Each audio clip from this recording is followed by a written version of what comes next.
Hello, everyone. Thank you for joining our interview today. We'll be talking with Anne Grace Savitha, who will be discussing her life as a Malay Mail journalist. First of all, house rules. I would like to start with the purpose of this interview is to let members of the public and some of our friends on YouTube, on Facebook, to know and get to know her, as well as the general thing about becoming a journalist. So today, without further ado, I would like to introduce Anne Grace Savitha. She is a National Museum volunteer, and also full-time journalist for the Malay Mail at the lifestyle section. So without further ado, Anne, would you like to introduce yourself? Okay. Hi everyone. I'm Anne. I'm working with the lifestyle and also the showbiz section of Malay Mail online. I've been working here as a journalist for 1 year plus already. I joined like before the MCO, the first MCO last year. Yeah, and so I've been here for 1 year plus, and I do enjoy writing. That's why I think I'm a writer and a reporter lah. Yeah. Why do you choose to become a journalist at Malay Mail? Okay, so the story dates back. Before my life as a journalist, I was just an ordinary writer with just this publishing company. I was there for a year, and then I realized that I actually didn't really quite enjoy the experience. It was very rigid. There was no room for flexibility and creativity at that time. And I realized that I wanted to go into news, something that was also related to my internship stint that I had with Star. Because when I was with Star during my internship, I did was under the features central section, where I wrote a lot of stories about inspiring people or culture, and I quite liked the experience, and that was why I wanted to also make it something that I could do for a full time job. And that was when I decided to just apply for a job with Malay Mail. So I sent in my resume to the generic editor's email. And on the same day, I got a reply from her asking me whether I could come for an interview. Of course, I was not free at that time, Oh, so I went for the other appointment lah. And I do a few tests, writing tests, and all that. You know the normal thing when you go for all this writing yes. uh, jobs, right? So I did that, and after a month later, then I received my offer letter lah, and I joined Millennial full time. Yeah. Did you choose to write in the lifestyle column, or were you assigned to that section? Um, Okay, I'm trying to remember now. So I sent in my resume, but to the generic editor's email, and I think my editor from Lifestyle contacted me lah. Yeah, I think because she knew that I had a little bit of experience in the Star under features, so yeah. You had a So she, knack for writing culture and lifestyle. yeah, not culture at that time, more lifestyle lah. Just stories of ordinary people who did extraordinary things or deemed newsworthy in the eyes of public. Yeah. So then I was happy lah to be under lifestyle as well also. So yeah. You mentioned the experience and the process of applying to become a Millennial journalist. How was it? Was it very rigorous? Like, what are the stages before you become a journalist? Because you mentioned you took 1 month to get an offer. Okay, when I say 1 month, meaning 1 month for them to actually process the letter and all that for me lah. Also because in my previous company, I have to give a 2 months notice. That was why it took some time. So the process was that after I went for the interview at Malay Mail, I was called for a sort of like comeback to do a few tests. So the first test I had to do was a writing test, an interview test. I had to interview one of the journalists and then write it out, and then process the press release. And then the other one was um, some another story that I had to do lah within that day itself. And so I submitted it to my editor. And then I think after 1 week, or 1 week or after 2 weeks, then she gave me the response like that. Okay, my writing's okay. We want to offer you the job and all that lah. Yeah. So the whole entire process, from me going for an interview, to me coming back again for the writing test, and for her giving me the offer took about a 1 month span lah, 1 month period. Yeah. Okay, so basically, drafting a press release and also drafting an article in the same day. And interviewing someone and writing the story on that day itself lah. Okay. The one, there's another one. Yeah. Moving on to our second question. What is, in your opinion, the right criteria to be a good journalist? Wow, this is so relative, yo. Okay. Yeah. Okay, I am actually very new to the field, so I'll just say based on my experience. Um, to be a good journalist, I think first and foremost you need to read a lot, lah. You need to read a lot, and you also, when I say read a lot of news, not other stuff, because as a writer, you're always tested on your current issues, right? Current issues are always tested on you, and you have to know things. And also, I think the other thing to become a good journalist is to always ask people questions, although it might seem very trivial to ask very simple questions, but just ask them for confirmation, because at the end of the day, people are going to read your news, and people are always going to verify the truth. And if you don't come up with something that is truthful or factual enough, people are going to question your credibility, and that will eventually tarnish the reputation of the company. And that is why, as a journalist, always call for the small details. Just call for confirmation. Yeah. Yep. Truth, veracity of news is very important in journalism. Okay, the third question. What is your biggest success that you have met, or actually the biggest challenges as well that you have encountered in the course of your professional work? So biggest challenges lah, right? And success. Okay, so success. Okay lah, I'll talk about the good stuff. Good stuff first. Okay, so success I think would be able to write longer feature articles. Because when I first started, of course, it was all shorter at first, all short articles, meaning about 11 to 12 lines. Malay Mail is all just one-line paragraphs. So when I first started, of course, it was really like very short feature articles. Then eventually I was given the confidence to write more longer and lengthy articles. So there was one which I wrote about the museum volunteer program. That was last year, about how the museum opened its doors after the MCO, and what are the kind of programs, and how does one become a museum volunteer. So that was one of my first long article that I wrote. And then eventually after that I went into more culture based articles, which was also longer than the normal ones lah. So I think that was a benchmark of me being a better writer than before. Challenges for me, I think sometimes would be, I think now amidst the pandemic, right, I sort of miss meeting people face to face, because when you do everything online now that I do everything via email interviews or phone interviews, right, it's very difficult sometimes to verify things and to keep asking them to repeat. When you see them face to face, it's a different experience, I think. You get to spend more time with your interviewees. You get to ask them questions like there and there itself. You get to see the whole process of how things work. Like now with everything online, you're supposed to imagine how things are, and that's quite difficult. When I wrote about the Qingming article also, Dennis, remember? If only I went to an actual columbarium or what, I would have actually seen how it actually is, right? And so Get that's it something. from rather like the horse's mouth, yeah, so to speak, right? Yeah, I mean, I wish I had the experience of going there to see how it is, rather than to just talk to someone on the phone, because you don't get that whole real life experience lah. So that is the biggest challenge now, being a journalist amidst the pandemic lah. Yeah. Would you describe there being a culture shock or considerable learning curve when you move from publishing to journalism? Oh my goodness, there was a learning curve. Oh my goodness, yeah.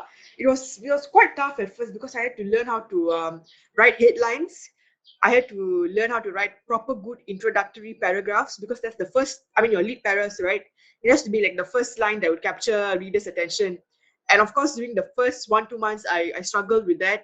I had a lot of mentoring sessions from my editor, and she told me, I got to improve on your lead paragraphs and all that.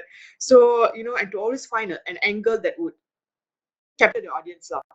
So To clarify, you were editing in the publishing house before? I was a content writer with a publishing house in it's called GTI Media lah. Yeah. Right. So perhaps you could share with us a particular memorable part of your work experience that has maybe changed the way you see things, or something that strikes you like significantly. Okay. Something that struck me significantly, I think it would be last year when I was doing a lot of articles during the first MCO, when everything went downhill and businesses went downhill, and how a lot of organizations went all out to help those who are in need. And I did a lot of those articles at first. how ordinary Malaysians went all out. And most of the narratives that I heard from these interviews was that they're not all rich, they're not all like super wealthy and all that, but whatever that they had, they wanted to just help the people around them. And that touched me, and then I realized that, oh my goodness, I may just be a nobody in this world, but I can always help someone. And that was something that struck me lah. That you can always help someone, no matter what your circumstances is lah. And don't always think that the big wigs or the politicians in the country are going to help them. You can also help them. Yeah. Because I kept doing a lot of stories of how people were helping the underprivileged and the needy during the first MCO especially. And I a lot of guess them. that there is a significance involved, that the high significance involved in journalism, right? The work that you do, and the role that journalism plays in informing the public the right thing, and content that will actually move people to do things in a way that is constructive. Yeah. Yep. Very, very good points. I like the fact that you mentioned the most valuable part of experience is helping people, because that's definitely what you have done. I mean, sharing all the different articles you have in the past of different cultures in Malaysia, in social mobility, in talking about businesses who have been affected. You put the word out there for everyone. So that, thank you. Applause for you for that. Now we're going to move on to the second section. It's about, first was about your experience. So this part's going to be Malay Mail and the overall industry going forward. So my first question for this part is, how does the Malay Mail compare to the Star, where you work? I mean, in terms of work culture, workplace culture, and your experience as a graduate entry journalist. So the Star, I did my brief internship in the Star. Now the Star is still they are going digital, and they also have print media as well. So the thing about being a journalist there is that you need to be you need to write for print, and you also need to write for online for the online articles as well. So Is it you've got different, or is it the same? Like the same article get printed as well? No. it's slightly okay. So if let's say your article is longer in print, in online will be slightly shorter, and you've got to change the headlines and all that lah. Just like minute details, but you have got to really do two things lah in that sense, right? And if you're doing print media like the Star and all that, you need to also liaise with your graphic designers and all that to put in your pictures and all that. So there's a lot of work involved. You need to go to office. But with Malay Mail going digital since 2018, everything has just gone digital lah.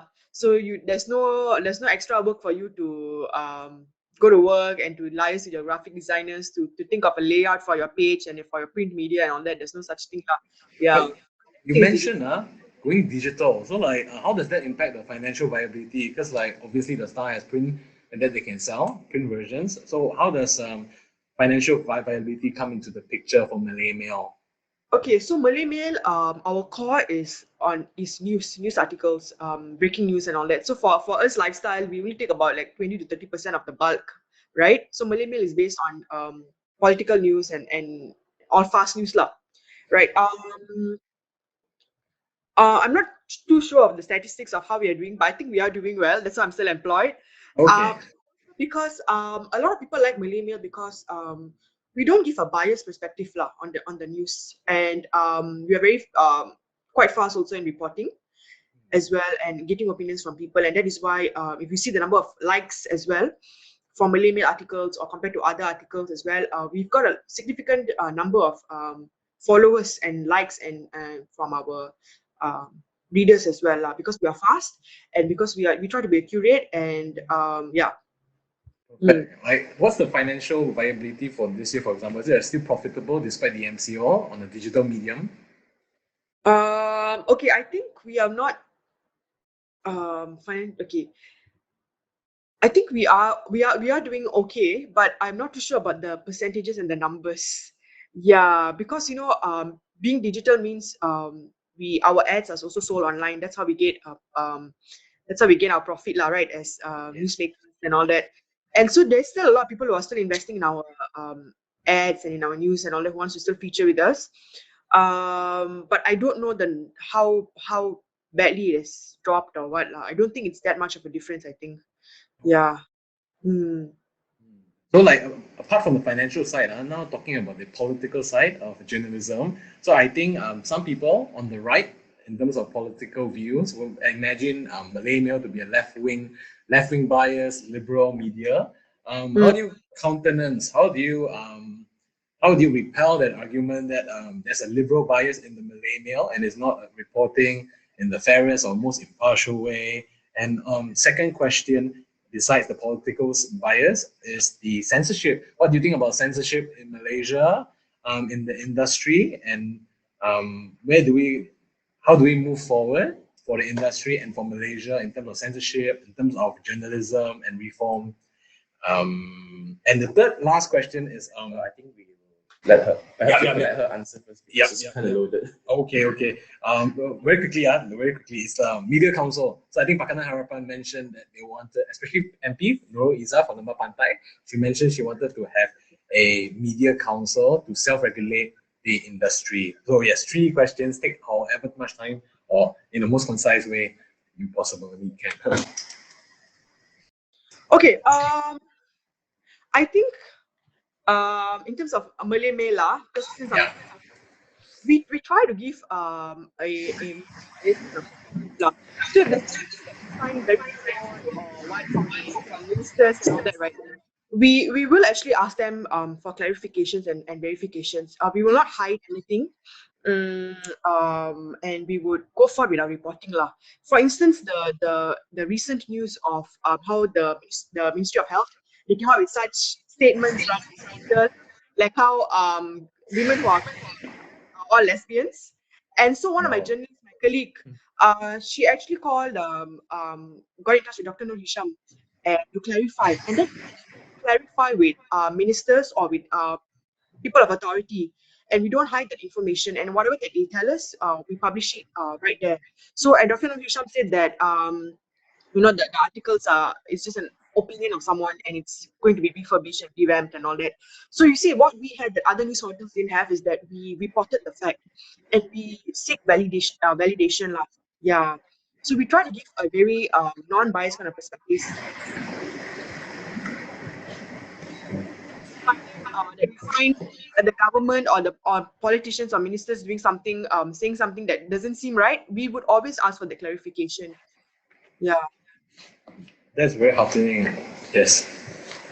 In terms of the censorship in Malaysia, second question. What sort of censorship are you? You mean Dom? Do you mean like? Is there any censorship in Malay Mail, or is there any? Yes, you mentioned it's very independent. Is there any pressure from the government or is society or from any party to censor or become less vocal? Because Malay Mail has been vocal, as you mentioned. Yes. Okay, we are quite vocal in that sense that we do direct reporting and all that, but we try not to also punish the government so much also lah. Right, there's a balance there because we need to also get opinions from them and all that. So there is maybe slight censorship, but we try to maybe sometimes just cover up with words and all that to not seem to tarnish the government. But whatever that is said, let's say if a minister were to say anything, we would actually report that as well lah. Yeah. So we are not particularly biased to any government or to any political parties, and we try. Our core is that we try to report everything that has been said, in whatever direct way possible lah. Yeah. In a way that is perhaps non-opinionated, but more of a way of just reporting of what is. Yeah. I think that's an issue. Nowadays, I think a lot of people are suing each other for libel. So that is writing defamatory articles. So I think that sends a chilling effect to news portals and news media.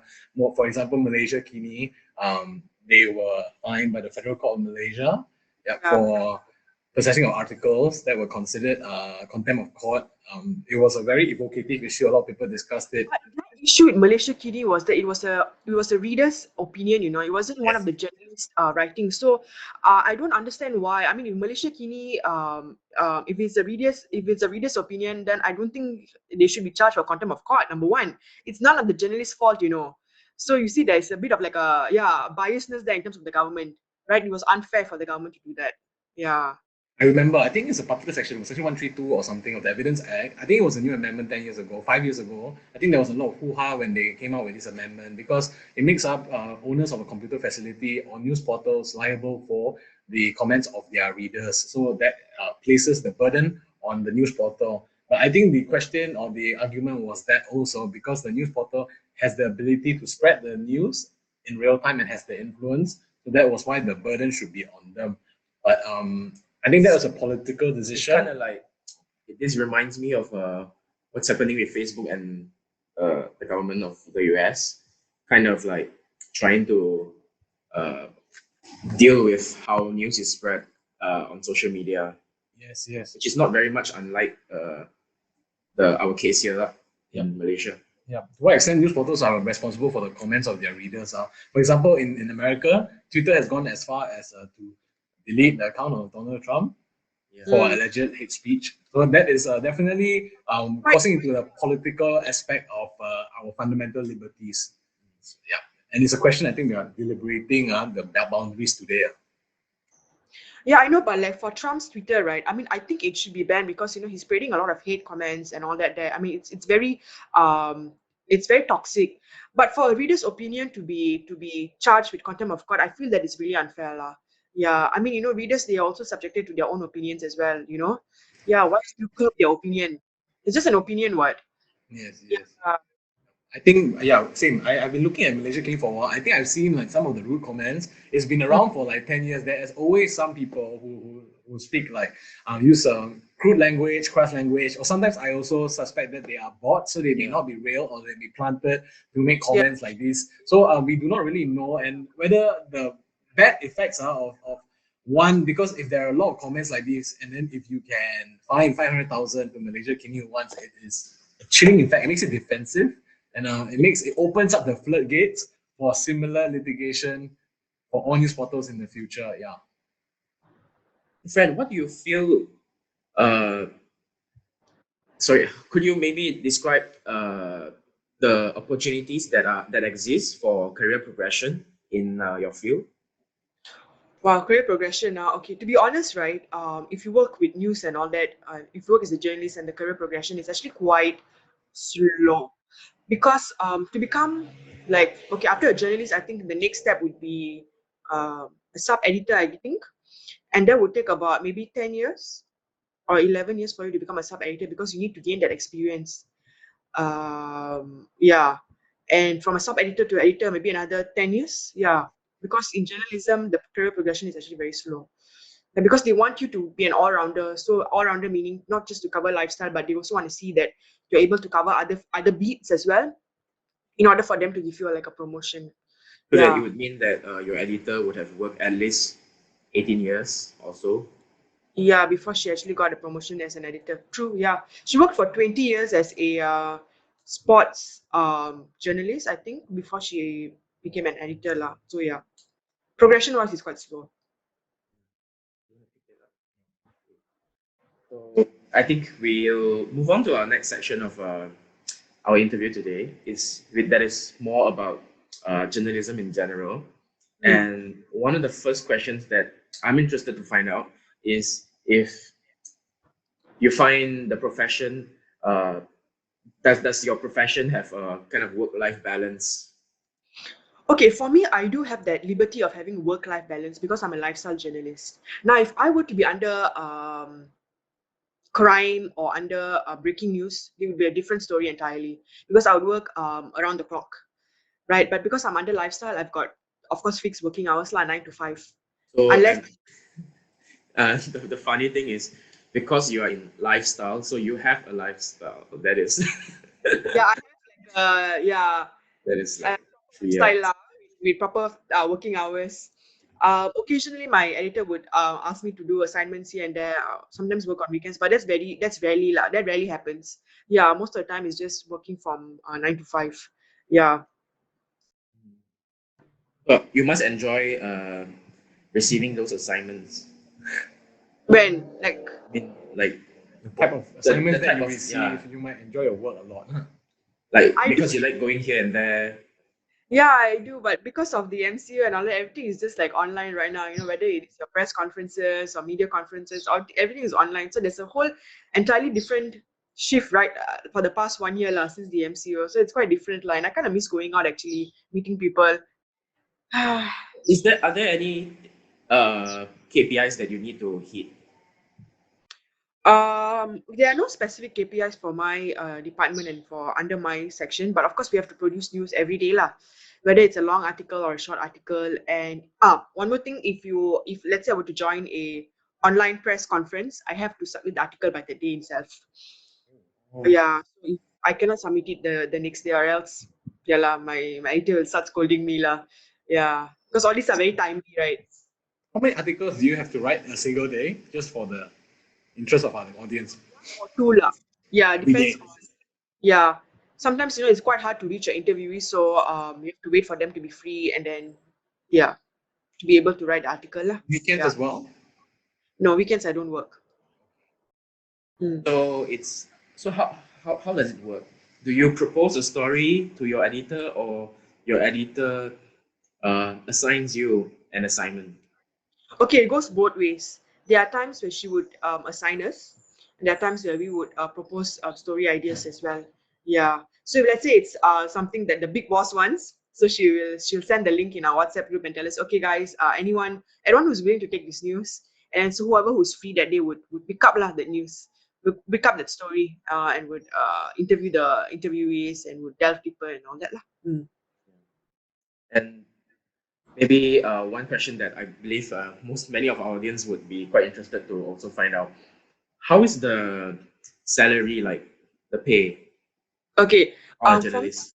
for me with lifestyle, right, we don't earn as much as those who's working with the news section, because news section you have to always constantly go out.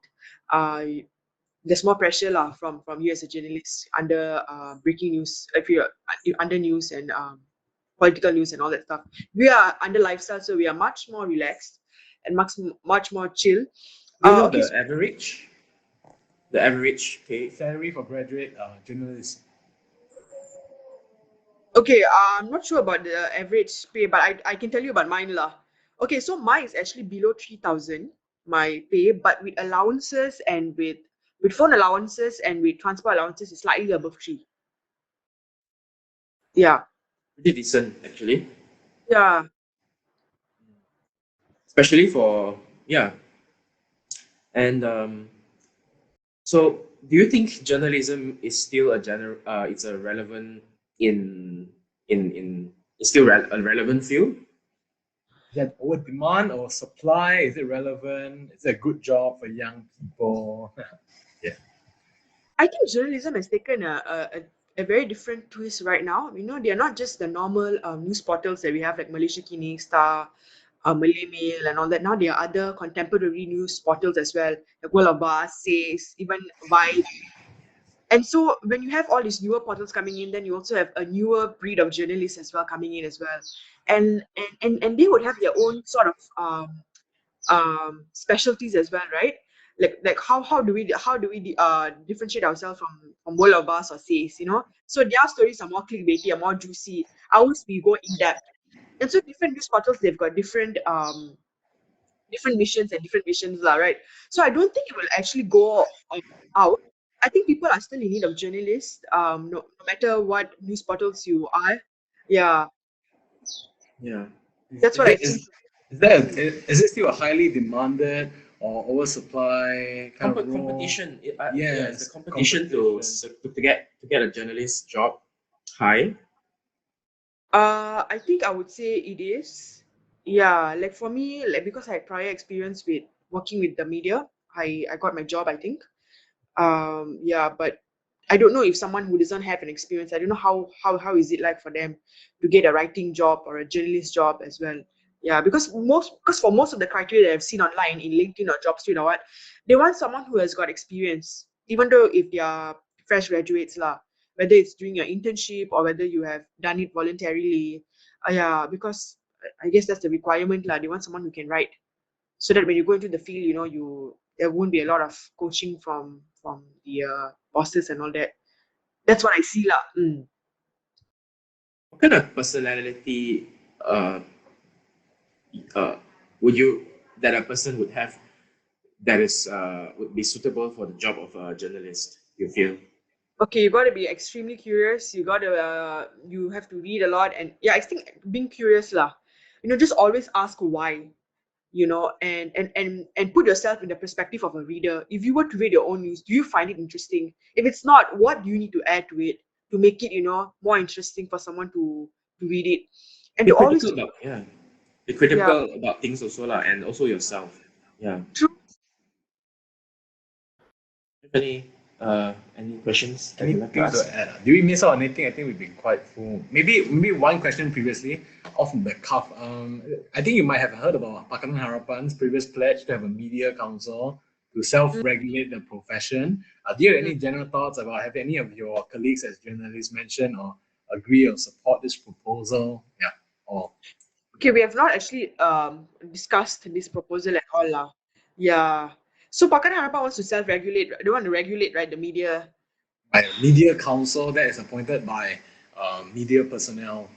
Yeah, I think it's a soft touch approach rather than a kind of government sanction via the Printing and Presses and Publications Act. PP. Yeah, I think I hope they don't regulate lah the media, because the media is actually an independent party.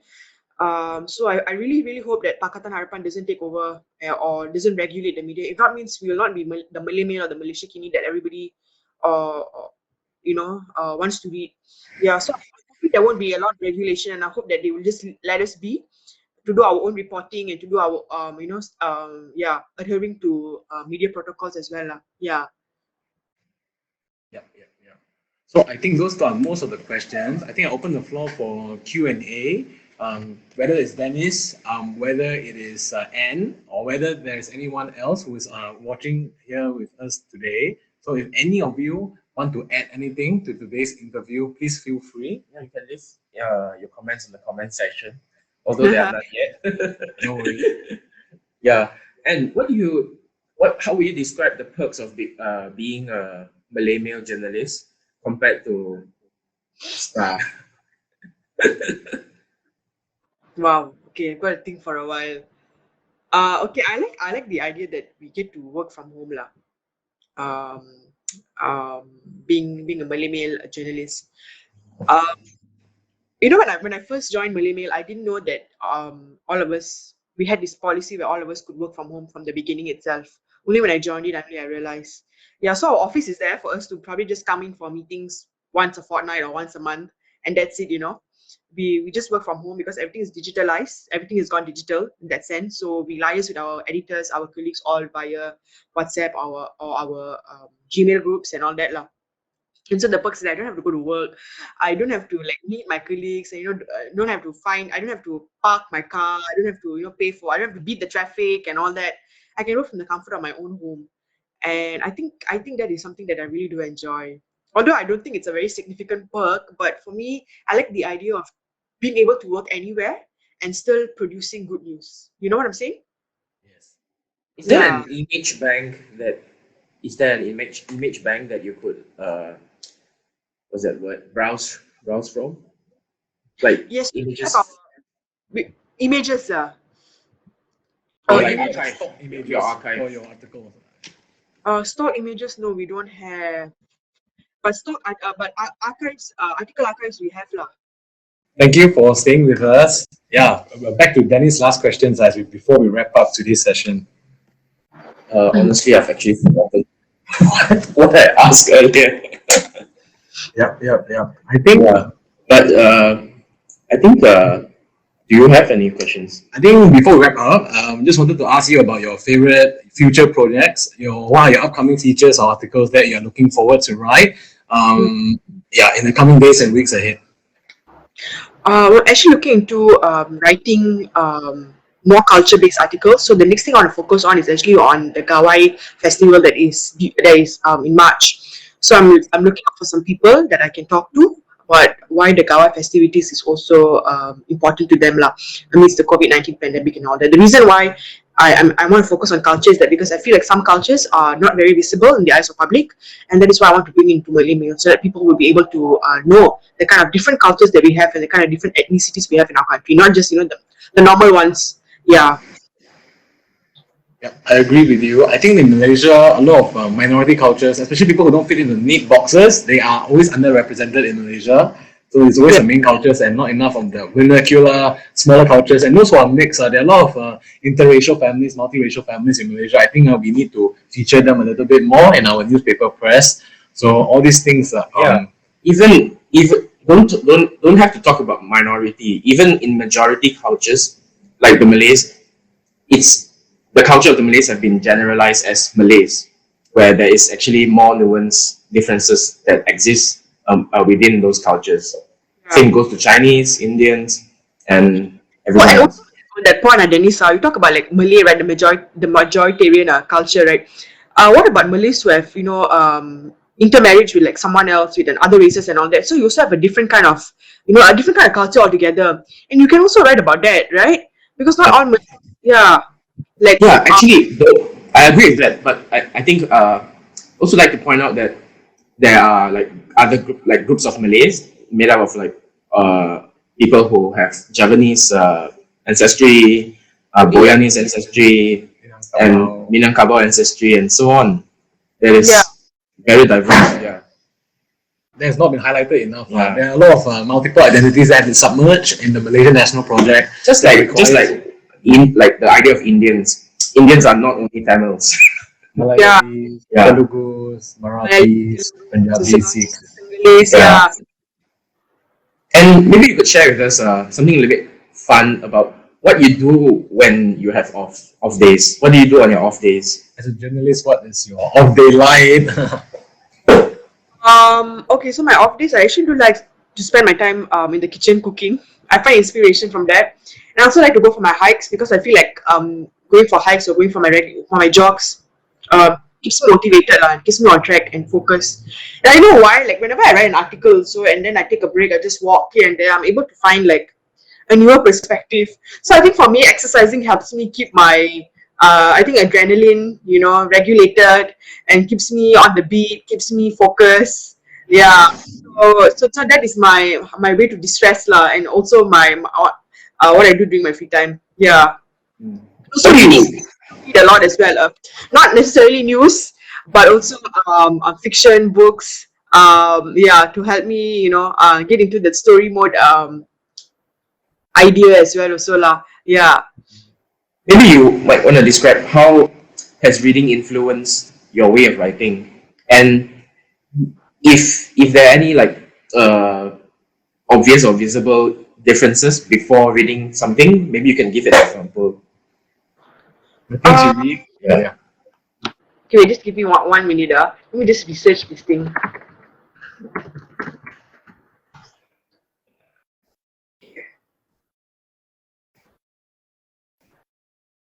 Alright. Okay. What about you, Dong? I heard your morning routine would be to read the newspaper, to read the news, to start your day. Yeah. I think keeping abreast with the current affairs is very important. Reading the Malay Mail, especially articles by Anne, is very uplifting and gives you a good start for the whole entire day. So, for me, sometimes when I will guiltily confess that I do also just skim through the news titles without I also reading the content. Sometimes, yeah. When I don't have the time, just to get like the general idea of what the news is about lah. But many times it can be misleading, right? Misleading.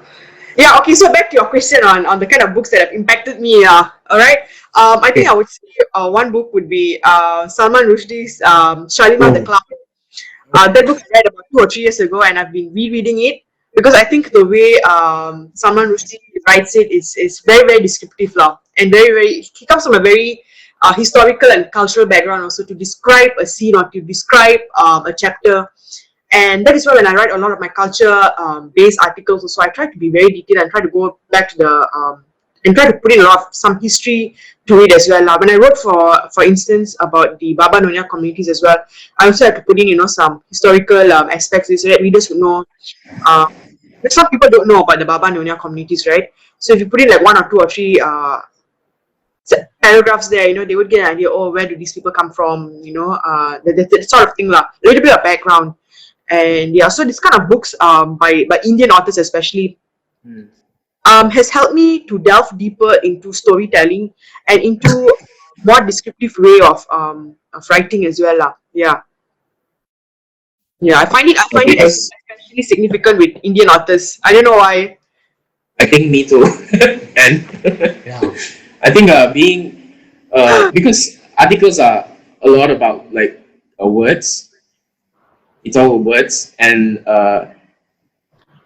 like there is a certain limit that words can do, but then there is also an extent that words can do. So one needs to be has the aptitude, to articulate like visually, so that readers can Imagine, yeah. read or see, I struggle with that also. visualize. When we talk about visualizing a background or a concept, right? Sometimes finding the right word is also something that I struggle with, lah. Yeah. So I'm still learning, because the more you read, the more you will be able to find vocabularies and words to describe something. And yeah, so reading helps me to find that vocabulary so that when I write articles, okay, so I know that this is the word that I've learned. This is how I can describe, a situation, for instance. Yeah.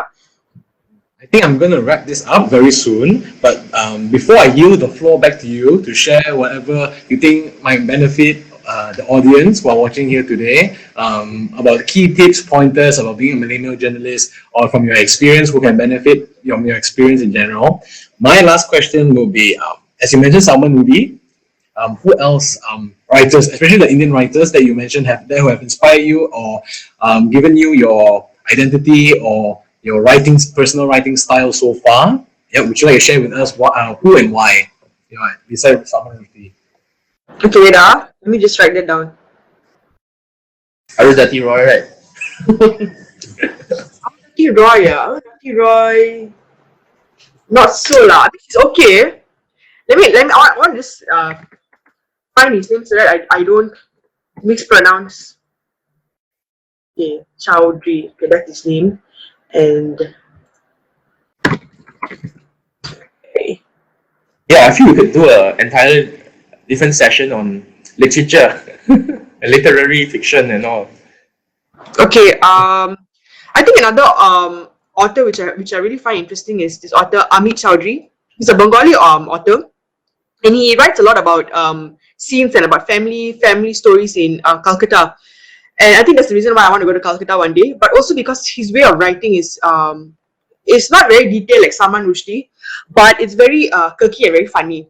And it's shorter description. So it's easier to visualize and go along with the flow of the story. And it's because I talk about Bengali culture, it's very different from Tamil culture, for instance, also, right? So when you read, you're just more interested to know about, hey, how are the Bengalis like? What kind of food they eat and all. Because Amit Chowdhury, he writes that in his book as well. The kind of food, the kind of term of endearments when you call someone, your family member, and that sort of thing, lah. So I think that is the one of the authors that I also do enjoy reading, Amit Chowdhury, and also another one is Jhumpa Lahiri. He wrote The Namesake, and that was one book that just left me in pieces when I finished reading, because I felt like at one point I was also like the main protagonist of the story as well. Very confused, trying to find an identity. And how Jhumpa Lahiri writes it is just so vivid, because there's one description where he says, because this family, they've moved from India to somewhere else, to a first world country, and when you have this kind of communities who move, they always sometimes searching for an identity. Where am I? Where do I belong? Am I Indian or am I American? That kind of a thing. And so that was a very interesting way of how he wrote the struggles of his protagonist. And I also felt like I was also struggling with identity at that point. Yeah, so that book also impacted me, lah. Yeah. Wow, I learned so much. Yeah, so I think she mentioned a few people: Rahman, Salman Rushdie. Rushdie, Amit Chowdhury, and then Jhumpa Lahiri, is it? Yeah, I'll definitely search them up later. So before we end the session, what would you like to share with all our lovely viewers here today? From your experience, any advice in general, and also to become a journalist? Yeah, both. If you love writing and if you want to to write for people, if you think that you want to try, being a journalist, just go for it. Just take the leap of faith. Why I'm saying this is because you learn a lot of things, lah, and you're always given that power. And when I say power, is because you're given that power to actually write about people. And so take the power that you have, and if you're contemplating, thinking about it, don't overthink, lah. Just become a journalist. Just jump on it, because you get to write about people. You get to propose. You learn so many things. And for me personally, I learned a lot of things from my interviews as well. And to realize that there are more things in life than just my head and just what I'm thinking. There's so many other perspectives in this world that you have that chance to explore, because you're a journalist, right? You have that power to go and explore and to interview as many people as you want to.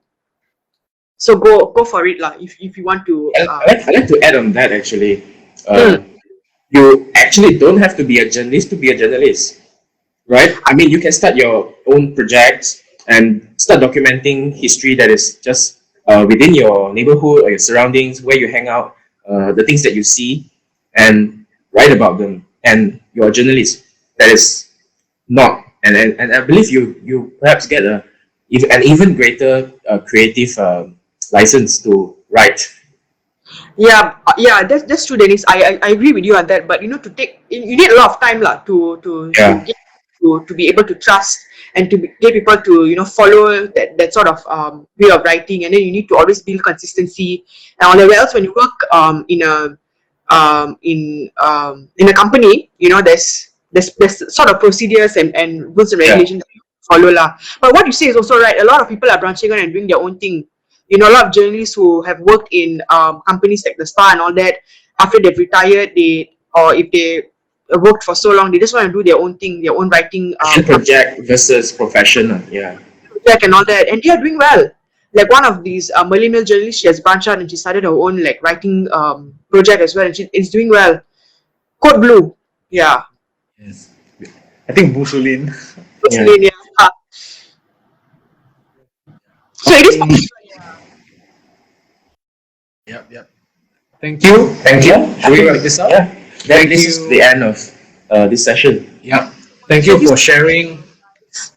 Yeah. Yes, I hope everyone has benefited and from this session, learning about the life of a Millennial journalist from our dear guest today, and Grace Savitha. I hope everyone looks forward to her future articles in the Malay Mail. She was going to move on to write about Gawai next, so check her out. So my name is Dominique Wong, and this is my friend Dennis Ong. Thank you for joining us here today. Thank you, Anne. And stay tuned to our next session. Please Okay. like and subscribe. Have a great day. Have a great day.